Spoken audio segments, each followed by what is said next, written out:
என்னோட பேர் இளங்கோ. நான் வந்து கார்ப்பரேட் லைஃப்பில் ஒரு 32 இயர்ஸ் ஒர்க் பண்ணிட்டு இப்போது லாஸ்ட் 1 இயராக ஸ்டாக் ட்ரேடிங்கில் இருக்கேன்.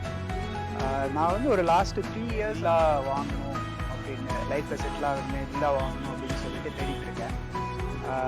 தேடிட்டு இருக்கும்போது என்னோட ஸ்பெசிஃபிகேஷன் ரிக்குவயர்மெண்ட்டுக்கு பார்க்கும்போது எதுவும் அமையலை. அப்படியே அமைஞ்சாலும் லொக்கேஷன் சரியாக இல்லை, இந்த மாதிரி ரிஜெக்ட் பண்ணிகிட்டே இருக்கிற மாதிரி இருந்தது.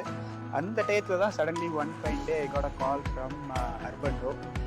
சரி, why not give it a chance அப்படின்னு சொல்லிட்டு வந்து பார்த்த உடனே ஐ காட் இம்ப்ரெஸ்ட். ஐ சா த கேட்லாக், ஐ சா த பிளாட். பார்த்துட்டு ஐ காட் இம்ப்ரெஸ்ட்.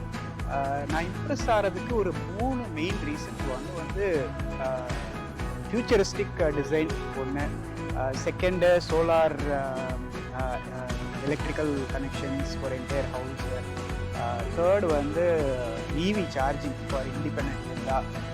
இந்த மாதிரி நிறைய ஃபியூச்சரிஸ்டிக் பெனிஃபிட்ஸ் எல்லாம் இருந்ததுனால I got completely interest.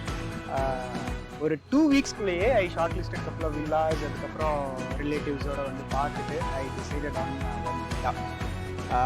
So இது மெயினான லொக்கேஷனில் இருக்கிறதுனால எனக்கு வந்து ரொம்பவே பெனிஃபிஷியலாக தெரிஞ்சுது. It's going to be a lifetime investment. அதனால I had no other second thoughts. இம்மீடியட்டாக புக் பண்ணிட்டேன். இப்போ இது வேலை நடக்கிற ஸ்பீடு எல்லாத்தையும் பார்க்கும்போது I am very much convinced அவங்க கமிட் பண்ண டைம்லைனுக்குள்ளே முடிச்சிருவாங்க அப்படின்ற கான்ஃபிடென்ஸோடு நான் இருக்கேன். I am just waiting for the